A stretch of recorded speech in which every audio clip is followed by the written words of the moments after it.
Behind closed doors in 1825, a Virginia plantation owner calculated the price of a young woman not for her skills, but for the children her body could be forced to produce.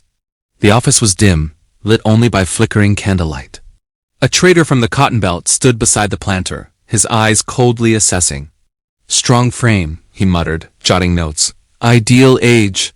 She bear many." His pen scratched across the ledger, recording her physical attributes like livestock inventory. Her destiny was determined by how many future laborers her womb could deliver to distant cotton plantations. This wasn't an isolated horror. It was the final outcome of a calculated nationwide system. How does a society reach this point? How does a country founded on liberty engineer a machine to manufacture human beings for profit? To understand, we must rewind 30 years to a deceptively simple invention that ignited an economic firestorm, a device that would extract an unthinkable human cost. The rhythm that transformed America started as an unassuming mechanical whisper. A wooden handle rotates, turning a cylinder embedded with tiny metal teeth. Scrape thump, scrape thump, scrape thump. This was the soundtrack of innovation in 1793. The man operating that crank was Eli Whitney, a fresh Yale graduate visiting Georgia. He was an engineer whose brain parsed systems and saw efficiencies where others saw only grueling toil. And across the southern states, he witnessed the greatest obstacle of all: cotton. The white bolls grew abundantly, yet remained nearly worthless. The valuable fibers clung stubbornly to tough, sticky seeds. An enslaved laborer could toil from dawn until dusk, fingers bloodied and torn, and produce barely 1 pound of usable fiber. This bottleneck strangled the entire cotton economy. Eli Whitney observed this backbreaking process, and within days he conceived a solution.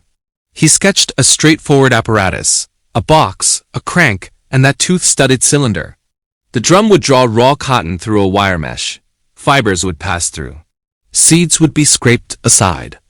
He constructed a small working model and turned the handle. The machine came alive, and within minutes, it yielded a mound of clean cotton fiber, larger than one person could process in an entire day.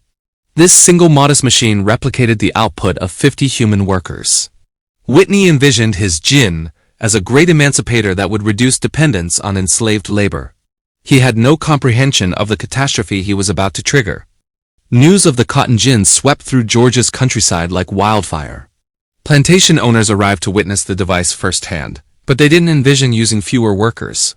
They saw the opposite: a tool that could unleash the vast, fertile territories stretching westward and transform their fields into rivers of white gold. Now, the only constraint on a planter's fortune was the number of hands he could deploy to plant and harvest the crop. Owners interpreted the gin as a force multiplier for enslaved workers. Each person already in bondage suddenly became exponentially more profitable. Whitney's patent became worthless as blacksmiths throughout the South built unauthorized copies. He had handed the world an engine of staggering power, and now he could only witness others wielding it to construct an empire he never imagined. The promise of cotton wealth triggered a human flood westward. Land speculators swarmed into territories that would become Alabama and Mississippi. Every new cotton field required a fresh supply of bodies to cultivate it. The demand became a frenzy. The entire southern economy restructured itself around this singular crop. The machine had spawned an economic addiction that required larger and larger infusions. More territory, more cotton, and perpetually more labor. The source for that labor had, for over 2 centuries, been the vessels arriving from Africa. But the political climate was shifting. The international slave trade was to be abolished. A heavy wooden gavel strikes an oak block. A clerk's voice cuts through the silence. The act prohibiting importation of slaves is passed. The date is March 2, 1807. The law would commence on January 1, 1808. A Vermont representative experiences a surge of moral vindication. He believes America has finally chosen righteousness. He is oblivious to the sound of a different apparatus just beginning to grind its gears.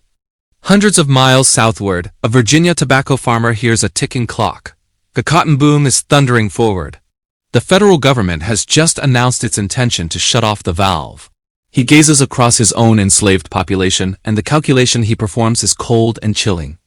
Demand is about to skyrocket. Supply is about to be severed. The slave ships from Africa would cease, but the commerce in human lives was about to move inland. The law triggered an immediate upheaval in the human marketplace. Before the Prohibition, an enslaved field laborer might cost $300. Within a few years, that price would triple. The human beings already imprisoned within America's borders were now a finite commodity, and their value exploded overnight. This new arithmetic changed everything. It transformed the very function of slavery in states like Virginia and Maryland. Their soil was depleting from tobacco cultivation. But they possessed something the new Cotton Kingdom desperately craved: a surplus of enslaved people. Now a new commodity became equally valuable as cotton or tobacco. That commodity was the next generation of enslaved children, and the womb of every enslaved woman became a potential wellspring of immense profit. The language of estate records began to echo the language of livestock auctions. Enslavers monitored fertility patterns. They documented birth dates of children with the same precision used for prized breeding horses. They systematically dismantled families, selling husbands away from wives while retaining the breeding women who demonstrated highest fertility. An enslaved woman was no longer merely a laborer. She was a capital asset capable of generating additional assets. Her body was a production facility. Her children were inventory. The politicians who voted for the 1808 Prohibition believed they were neutralizing a moral toxin. Instead, they had created ideal conditions for it to mutate into something domestic. A new industry was born, one that didn't import commodities but bred them. Girl, 16 years, wide hips, healthy teeth, should be a productive breeder. The words linger in the stale air of a Virginia manor house. The man recording these observations is a new breed of merchant, and his ledger isn't for harvests. It's for people. States like Virginia and Maryland became the engine of a new domestic commerce. Enslavers referred to their human property as stock. They calculated the increase of their holdings through coerced births. Human beings were no longer just workers. They were now a harvest crop. A Virginia planter's principal export was no longer tobacco. It was the children born in his slave cabins. The sound of his prosperity was the jingle of a trader's money pouch, and the sobbing of a mother whose child had just been sold away forever. But to convert people into products, you first had to shatter them. And in cities like Richmond, a special kind of facility was constructed for exactly that purpose. The sound of that door echoed across a swampy plot of ground in Richmond, Virginia, a place called the Devil's Half-Acre. This was the headquarters of Robert Lumpkin. His enterprise was the disassembly of human beings. Lumpkin's jail was the central processing plant in the new domestic slave trade. A place where men, women, and children arrived as individuals and were transformed into merchandise. The first procedure was the erasure of identity. A clerk would record a name only to replace it with a number in a register. Here, names were replaced with numbers and families were demolished for profit. In a small outbuilding, Lumpkin maintained a whipping post, shackles, and torture apparatus. Any indication of defiance was met with systematic violence engineered to obliterate the will to resist. Lumpkin was a businessman. He advertised his services in newspapers, charged fees for detaining people, and built a comfortable residence on the property so near he could hear the screams during his evening meal. The cries of separated families were merely the sound of his business functioning efficiently. Consider a husband and wife clutching their small child in the muddy courtyard. The trader negotiates their fate. The cold economic logic is irrefutable. The family unit must be fractured to maximize profit. Two guards advance. One seizes the husband's arm.